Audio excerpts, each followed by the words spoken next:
안녕하세요. 소비자TV 바른 밥상을 디자인하다의 식생활 교육 전문 강사 김은경입니다. 건강한 우리 삶을 위한 첫걸음은 무엇인지 생각해 보셨어요? 바로 올바른 식생활로부터 시작된다고 할 수 있는데요. 여기서 식생활이란 먹거리와 관련된 인간의 행동과 삶의 양식이라고 볼 수 있으며, 우리의 건강한 식생활을 위해서는 우리가 매일 선택하고 대하는 바른 밥상을 통해 이루어진다고 할 수 있겠습니다. 인간이 갖춰야 할 기본 양식으로는 의, 식, 주로서, 여기서 식이란 즉 먹는다는 것으로 사람에게 이로운 것이란 뜻을 가지고 있는데, 식과 관련된 인간의 생활에서 또 다른 식의 개념은 단순히 한 끼 때우는 것에 그치지 않고 소중한 생명과 건강, 소통과 상징, 감사와 배려, 그리고 한 나라의 역사와 문화까지 담고 있다고 할 수 있습니다. 그러므로 우리는 한 사람의 식생활을 통해 신체적, 정신적, 심리적, 사회적, 문화적 존재 양식을 확인할 수 있겠죠. 과거 먹거리가 부족하던 시절과 다르게 최근 우리는 무엇을 어떻게, 누구와 함께 먹을까 하는 먹거리에 대한 고민을 참 많이 하게 됩니다. 아마도 이 고민은 전 생애를 거쳐 가장 빈번하게 그리고 끊임없이 하게 될 텐데요. 이는 새로운 자원이 개발되고 사회가 급속하게 변화되면서 식생활과 관련된 질병이 증가하고 식품의 안전성이 위협받고 있으며, 음식물 쓰레기가 넘쳐나고 함께하는 가족 밥상이 붕괴되어 가고 있는데요. 우리가 현재 잘 먹고 있는 것이 정말 잘 먹는 것인가? 사실은 잘 못 먹고 있는 것은 아닌가 하는 생각을 해봅니다. 또한 요즘처럼 많은 정보의 홍수 속에서 나의 건강을 지키기 위해서는 올바른 영양 지식을 갖고 음식을 골고루 영양 있고 즐겁게 섭취하는 것이 건강한 몸, 조화로운 마음, 더 나은 생활을 만들어 나가는 데 있어 매우 중요한 일로 여겨집니다. 이렇게 중요하고 꼭 필요한 고민을 소비자TV 바른 밥상을 디자인하다에서 하나하나 풀어나가 보도록 하겠습니다. 이번 프로에서는 생애주기, 즉 영유아에서부터 노인에 이르기까지 각 연령에 따른 바른 식생활에 대한 행복한 고민을 시작해 보도록 하겠습니다. 많은 관심과 시청 부탁드립니다. 그리고 채널 고정입니다. 함께 진행해 주실 김지영 쌤을 소개합니다. 어서 오십시오. 안녕하세요. 식생활 교육 전문 강사 김지영입니다. 바른 식생활에도 꼭 필요한 기본 조건이 있을 텐데 어떤 것이 있는지 말씀해 주시겠습니까? 네, 바른 식생활을 실천하는 데 있어서는 핵심 가치와 과제를 먼저 이해하는 게 중요할 텐데요. 환경, 건강, 배려의 핵심 가치가 있습니다. 식품의 생산에서 소비까지 전 과정에서 에너지와 자원의 사용을 줄이는 것, 영양학적으로 우수한 한국형 식생활을 실천하는 것, 다양한 식생활 체험을 바탕으로 자연과 타인에 대한 배려와 감사를 실천하는 것 등을 들 수가 있고요. 이 3대의 식생활 핵심 가치 아래에 5대 실천 과제가 있는데요. 바로 텃밭 가꾸기, 제철 채소 과일 많이 먹기, 음식물 쓰레기 줄이기, 아침밥 먹기, 저지방 축산물 이용하기와 가족밥상 실천하기 등이 있습니다. 이를 실천하기 위한 오늘의 요리를 소개합니다.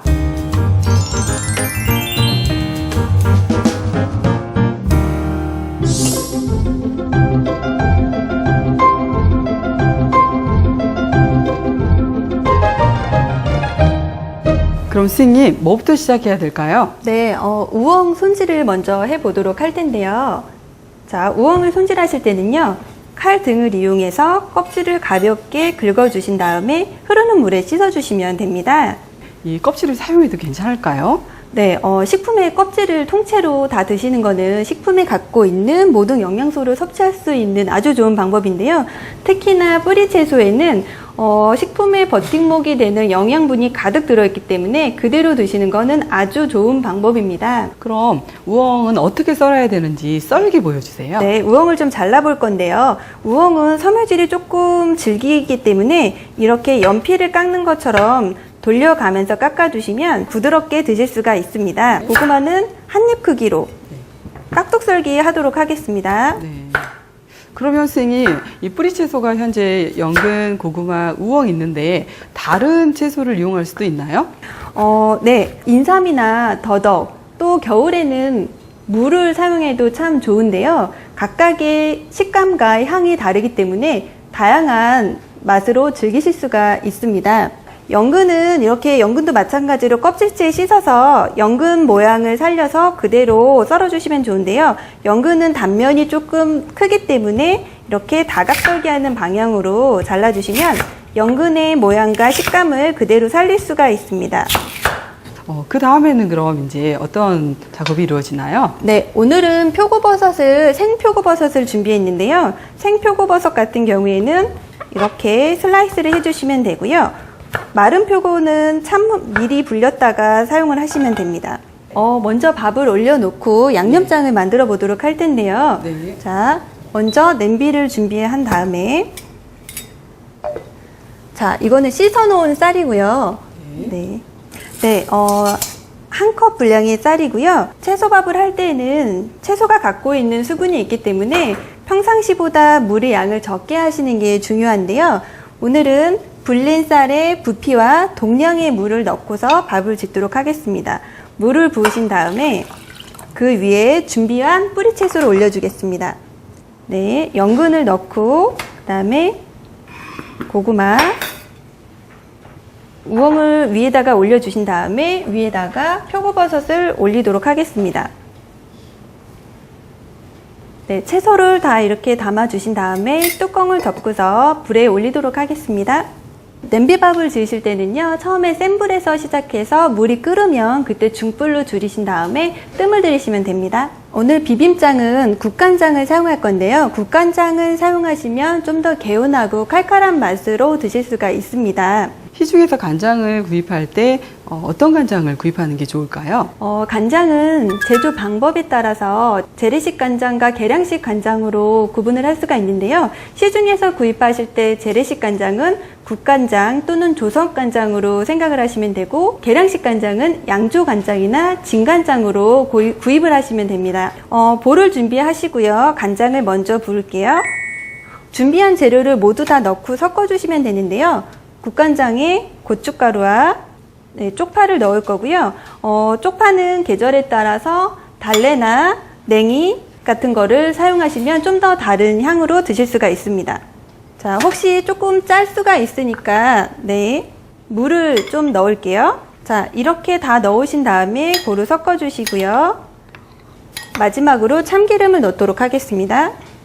자, 이렇게 해서 비빔장이 완성됐습니다.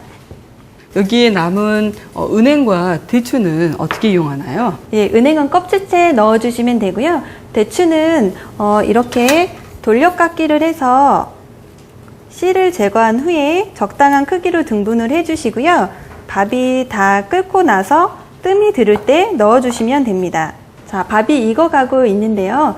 뚜껑을 여시고요. 준비한 대추를 먼저 넣으시고요. 은행은 껍질째 사용하도록 하겠습니다. 뚜껑을 다시 닫고 뜸을 들이도록 하겠습니다. 네, 몇 분 정도 뜸을 들여야 하나요? 네, 한 3분에서 4분 정도면 충분히 됩니다. 네, 밥이 다 된 것 같은데요. 이제 퍼볼까요? 네, 밥을 한번 담아보도록 하겠습니다.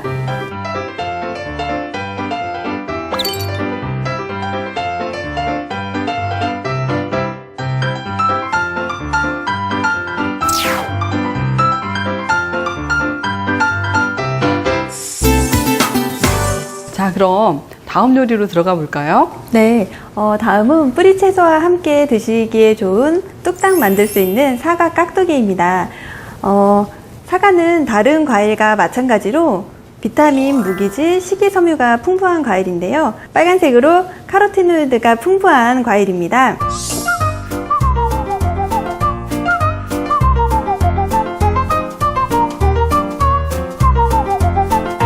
네, 사과를 껍질째 먹을 때는요, 흐르는 물에 깨끗이 씻은 다음에 찬물에다가 식초를 섞어서 사과를 담가주시면 됩니다. 몇 분 정도 담가 놓아야 되나요? 네, 5분이면 충분합니다. 껍질째 먹을 때 껍질에 묻어있는 이물질을 세척해 주는데 효과가 있습니다. 그러면 세척이 된 사과를 먼저 깍둑 썰기를 할 건데요. 반을 갈라서 씨를 좀 제거하도록 하겠습니다. 사과를 이용한 깍두기 말고 다른 과일을 이용해서도 만들 수 있을까요? 네, 가을에는 배나 단감이 많이 나오기 때문에 사과 대신에 배나 단감을 사용하셔도 좋고요. 여름에는 참외를 사용하셔도 아주 맛있게 드실 수가 있습니다. 양념장을 만드실 때는요, 먼저 볼을 준비하신 다음에 고춧가루를 먼저 넣을 거예요. 네, 고춧가루를 먼저 넣고, 다음은 멸치 액젓을 넣고요. 그 다음에 새우젓을 준비했습니다. 새우젓 담을 거고요. 액젓이 두 가지인데 이 두 가지를 다 넣어야 되나요? 멸치 액젓과 새우젓은 두 가지 고유의 감칠맛이 각각 다르기 때문에 한 가지만 있다면 아무거나 넣으셔도 상관이 없지만 두 가지 있으면 다 넣으셔도 좋습니다. 네. 다음은 이제 조금 감칠맛을 더해줄 매실청이고요. 김치를 할 때는 마늘이 빠질 수가 없겠죠. 네, 다진 마늘을 넣겠습니다. 자, 재료를 다 섞어주신 다음에 고춧가루에 물이 잘 섞이도록 좀 저어줄게요. 사과 깍두기는 어느 정도 보관이 가능한가요? 과일김치는 담으신 후에 바로 드시는 게 가장 맛있게 드실 수 있는 방법이지만 조금 오래 보관을 하시게 된다면 너무 작지 않게 조금 큼직하게 썰어주시면 좋고요. 무랑 섞어서 하셔도 좋습니다. 자, 이렇게 버무려진 사과 깍두기에다가요, 이렇게 좀 파란색의 쪽파를 올리면 고명으로 좀 더 예쁘고 맛도 더할 수가 있겠죠? 자, 이렇게 해서 사과 깍두기가 완성됐습니다.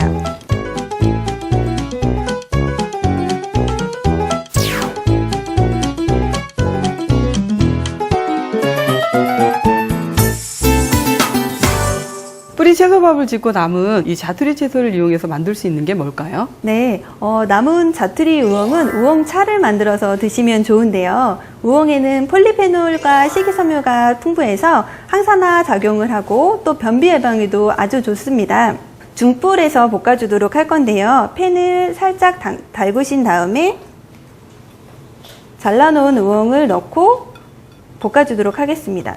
어느 정도 볶아야 될까요? 우엉의 수분이 많이 날아가도록 하는 게 보관에도 도움을 주는데요. 이렇게 볶고 건조하는 과정을 3번 정도 반복하시면 우엉 차로 드셨을 때 맛있고 구수한 차를 드실 수가 있습니다. 네, 3번 정도요? 네.